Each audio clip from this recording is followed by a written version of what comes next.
The silence that followed wasn't like the ordinary quiet of a room waiting for the next speaker. It was the kind that presses against your eardrums, the kind that makes everyone suddenly aware of their own breathing. I had heard that kind of silence before in operating rooms, in the seconds after a code, in the moment between the last beep and the flatline. I knew what it meant. It meant something had shifted, and nothing in the room would ever be quite the same again. My mother-in-law was still standing at the podium. Her hand was frozen mid-gesture. The champagne flute she'd been holding tilted at a precarious angle, and the smile she had worn all evening the practiced, luminous smile of a woman who had navigated hospital politics for 4 decades had gone completely still on her face. Not fallen. Not crumbled. Just stopped, the way a clock stops mid-tick. I looked at her from my seat at table 7 and felt nothing that resembled satisfaction. What I felt was older and quieter than that. I felt tired. And then, beneath the tired, I felt something closer to grief. But I'm getting ahead of myself. My mother-in-law had been chief of surgery at Hargrove Medical Center for 19 years before she retired to the board. In this city, in this hospital, that meant something. It meant her name was on a wing. It meant her portrait hung in the corridor outside the surgical suites, oil on canvas, hands folded, expression serene and absolute. It meant that when she walked into a room, people straightened imperceptibly, the way they do around anyone who has held real power long enough that the power has become part of their posture. She had welcomed me into the family with both hands. That was the thing I always had to remind myself of, even later, even when it became difficult. She had embraced me at our engagement dinner, held my face between her palms and told my husband she approved. She had helped plan the wedding. She had sent flowers when our daughter was born, and again when our son was born 2 years later, and she had shown up both times with casseroles and a competence in grandmothering that genuinely moved me. The dismissal came later. Gradually, and then all at once. It started small. The way she'd redirect a conversation at dinner when I began talking about a case. The way she'd ask my husband questions about my work, as if I were not present to answer them myself. The way she'd mention, gently, that perhaps I was spreading myself thin. That perhaps what the children needed was more of my time at home, not less. These were not cruel statements. That was the difficulty. They were delivered with the same warm authority she applied to everything else, and my husband, who had been raised inside that authority, couldn't always distinguish care from control. 3 years before the gala, I had taken a leave of absence from Hargrove. I could not explain why. The terms of my agreement with the Department of Defense were explicit on that point. I was not to discuss the nature of the project, the location of my work, the specific protocols I was developing, or the outcomes associated with any of it. I could say I was consulting. I could say it was a federal contract. I could not say that I was working 16-hour days in a facility 200 miles outside of the city, developing a minimally invasive hemorrhage control technique designed for forward operating conditions. A procedure that could be performed with less than half the equipment of a standard OR, in the back of a vehicle if necessary, by a surgeon working without a team. I could not say that we ran 214 simulations before the first field application. I could not say that I lost 12 pounds in the first 6 months and couldn't tell my husband why I looked the way I looked when I came home on weekends. I could not say that on a Tuesday in March, 2 years into the project, I received a communication carefully worded, deliberately vague, telling me that the protocol had been used in an active theater of operations and that the outcome had been, in the language of the debrief, significant. I knew what significant meant. Significant meant someone was alive who otherwise would not have been. I came home and stood in the shower for a long time. What I could say, and what I did say, to my mother-in-law, to my husband's extended family, to colleagues at Hargrove who asked, I was doing consulting work I couldn't discuss. Federal. Confidential. The silence that followed that explanation was of a different variety than the one in the ballroom. It was the polite silence of people deciding, privately, what story to construct in the absence of the real one. My mother-in-law constructed hers efficiently. She was, after all, a woman who had spent decades making quick assessments. I watched the story settle behind her eyes over the course of several dinners, the story that I had, perhaps, overextended myself professionally. That I had taken on something I couldn't handle. That the federal consulting was a face-saving explanation for a quieter kind of retreat. She never said this. Not directly. What she said at a Sunday lunch about 14 months into my absence was, "It takes real courage to recognize your limits." I've always admired women who can do that. She was looking at me when she said it. My husband reached across the table and squeezed my hand. He meant it as support. I understood that. But the squeeze said, let it go, and that was the thing I could not say, that there was nothing to let go of. That I was not retreating. That the work I was doing was the most demanding thing I had ever attempted, and that I was doing it well. And that I could not tell him so in any way that would actually land. This is the particular loneliness of classified work. It doesn't ask you to lie. It just asks you to remain silent while other people fill the silence with their own conclusions, and to understand that correcting those conclusions is not permitted. I learned to set my jaw and pass the bread basket. The leave ended. I returned to Hargrove and resumed my surgical practice. The project's final debrief included a quiet commendation from the contracting office, which I filed in a drawer and did not mention to anyone. I was told the work would remain classified for a period not to exceed 5 years, subject to periodic review. That period, it turned out, would be 3 years and 4 months. The gala was Hargrove's centennial celebration, 100 years of the medical center, a black-tie dinner in the grand ballroom of the Ashworth Hotel, tables of 12 set with white linen and the particular floral arrangements that appear at every fundraising event in every major city, tasteful and seasonal and immediately forgettable. My mother-in-law had co-chaired the event committee. She had co-chaired everything at Hargrove since her retirement from active surgery. It was, I understood, how she maintained her orientation. Retired surgeons do not rest easily. My husband and I arrived together. He was handsome in his tux, genuinely happy to see colleagues, navigating the room with the ease of a man who had grown up attending these events. I wore the navy dress I'd bought 3 weeks earlier, not because I'd known what was coming, but because the event coordinator had called me the previous month with a request that I attend, phrased in the careful way of someone who is not yet authorized to tell you why. I knew the type of call. I had received similar ones before. I said I would be there. My mother-in-law found us near the bar during cocktail hour.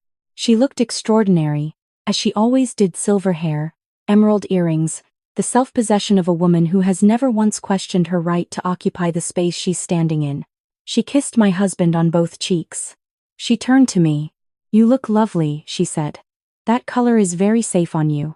Safe, not beautiful, not striking, safe. I smiled and thanked her. I'm glad you came, she continued. And there was something in the phrasing that I noticed, not glad you're here but glad you came, as if my attendance had been in question, as if I were a variable that might have been subtracted without affecting the outcome. Dinner was served.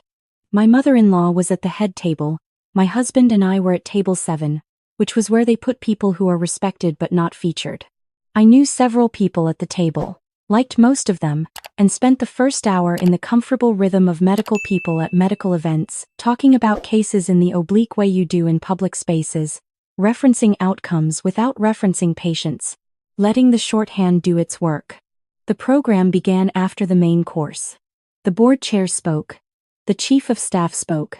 There was a retrospective video, 100 years of Hargrove, black and white photographs dissolving into color, the wing named after my mother-in-law appearing briefly on screen to modest applause from her table. Then the board chair said there was one more item on the program, unannounced, added late at the request of a federal agency he was not yet at liberty to name. The room settled into attentive confusion. My mother-in-law stepped to the podium to introduce what she clearly understood to be a standard recognition. Another donation, perhaps, or an institutional partnership. She had the look of someone who has been briefed at the last minute and is recovering gracefully. Hargrove has always been more than a hospital, she began, because she was, whatever else she was, an excellent speaker. It has been a training ground for physicians who go on to contribute not just to their communities but to the larger enterprise of medicine. She paused because a man had appeared at the side of the stage. He was not in military uniform. He was in a dark suit, and he carried a leather folder, and he walked with the precise economy of someone accustomed to being efficient in rooms where efficiency matters.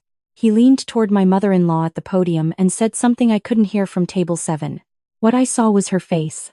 The pause lasted perhaps 4 seconds. Then she straightened, looked out at the room, and said, in a voice that had lost approximately 30% of its warmth, "It seems we have a yes. A presentation. From the Department of Defense." The man stepped to the podium.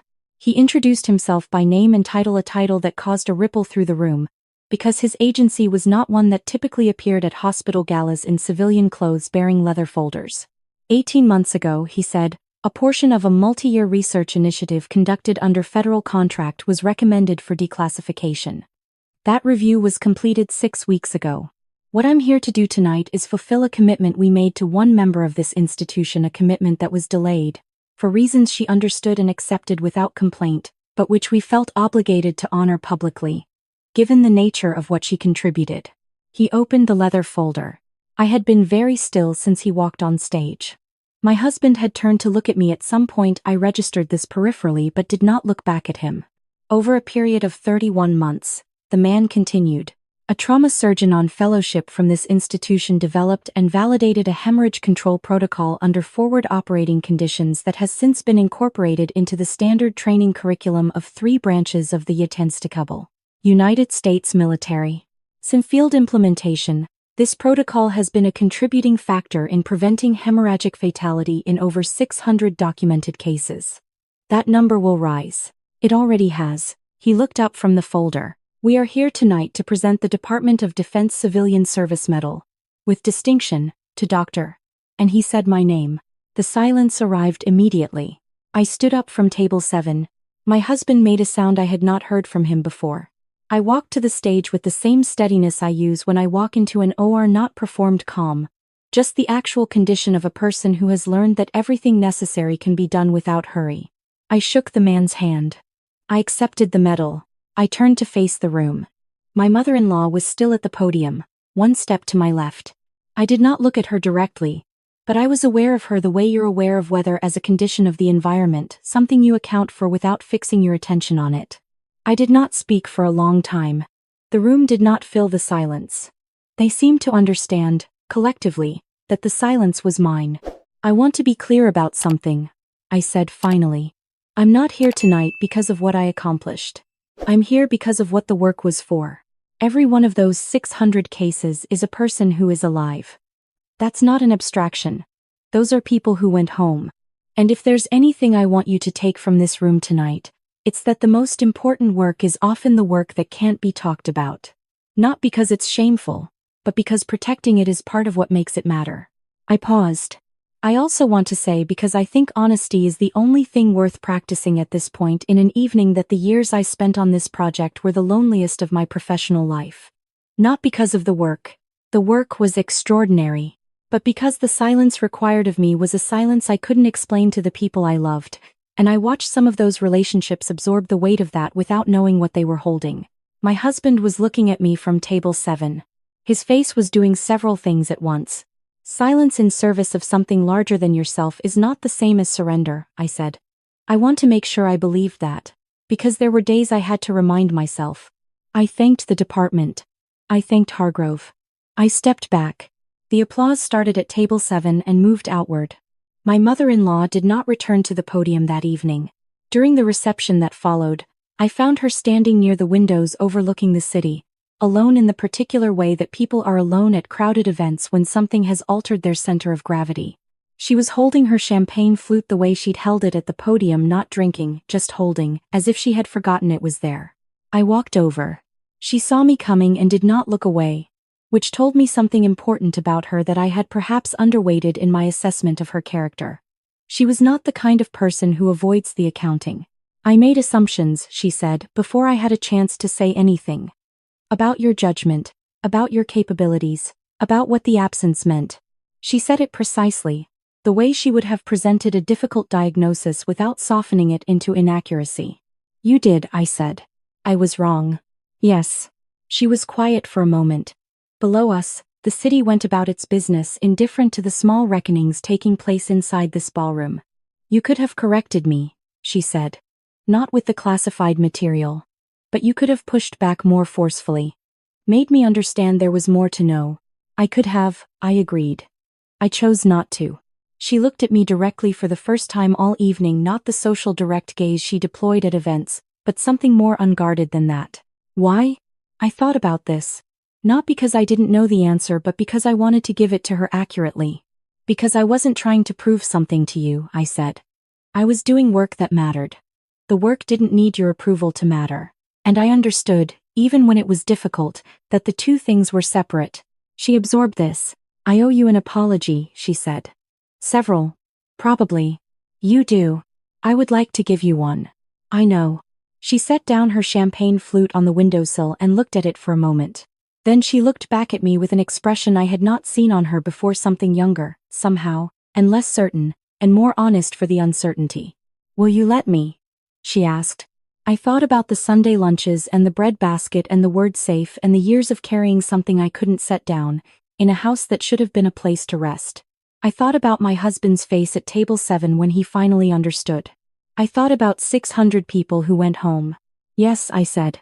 She nodded once. The kind of nod that means something has been decided and will be honored. We stood at the windows for a while without speaking. Below us, the city moved through the ordinary business of a Thursday night, people getting into cabs, couples walking, someone running for a bus, entirely unaware of the 100-year gala above them. The medal, the silence, the apology extended and received between two women at a window, both of them deciding, without saying so, what the next part of things would look like. My husband found me 20 minutes later. He had been talking to someone from the board. But when he crossed the room toward me, he was not the practiced social presence I was used to watching work a room. He was just a man walking toward his wife with a particular look on his face. He put both hands on my face the way his mother had done at the engagement dinner, and I thought briefly about inheritance, what we take from the people who raise us, and what we choose. "How much of it?" he asked. "How much did you carry without telling me?" "All of it," I said. He closed his eyes. "I'm sorry," he said. "I'm sorry I didn't push harder. I'm sorry I let her." "You didn't know what you were excusing," I said. "That's different." "It's not entirely different." "No," I agreed. "But it's different enough." He pulled me in and held me with the careful intensity of someone who has just understood the precise dimensions of what they almost failed to see. I let him. Not because the holding fixed anything, but because some things need to be witnessed, even when they're over. Later, after the valet brought our car, after we were on the freeway heading home, after the city had contracted into the usual pattern of exit signs and headlights, he asked me, "What happens now? With your mother?" "She wants to apologize," I said. "She should. She knows that." He was quiet for a mile or two. The freeway sounds filled the car, the particular white noise of late-night driving. "Do you think she'll actually change?" he asked. I considered this with the same care I'd given everything else that night. "I don't know," I said. "I think she wants to. And I think she's the kind of person who does the things she decides to do. That could go either way. Most things do." He laughed softly. It was the right kind of laugh, not dismissive, just human. The laugh of someone releasing tension he'd been holding since the moment his wife's name was said at a podium and the entire architecture of a misunderstanding came down around him in an otherwise unremarkable hotel ballroom. I watched the exit signs go past. The work had been long and silent, and mine. The silence had cost something real.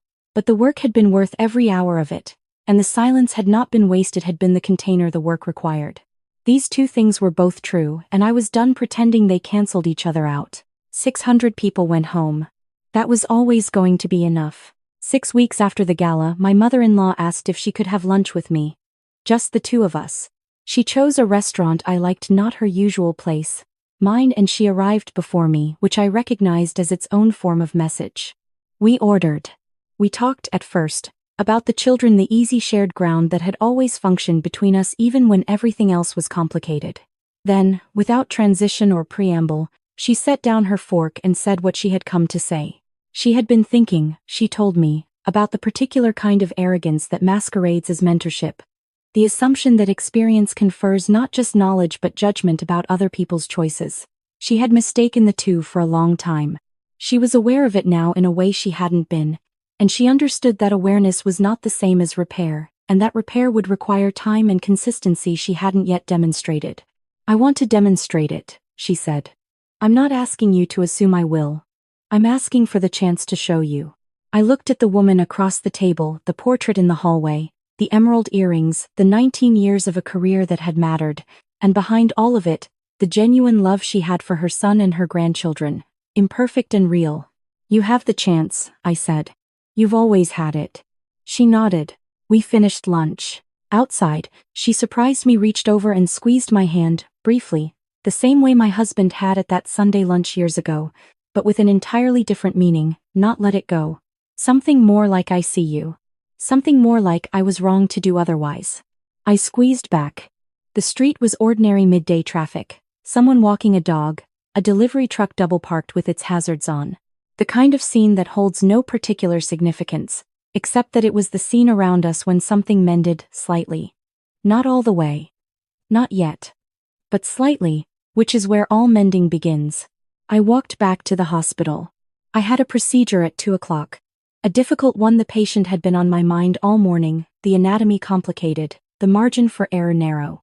I scrubbed in with the focused attention that the work always brought, that clean narrowing of the field to what matters, what can be done, what the moment requires. The technique I used was one I had refined over 31 months in a facility 200 miles away, in conditions that bore no resemblance to this room, for purposes I had not been able to name. It worked exactly as it was designed to work. That was everything.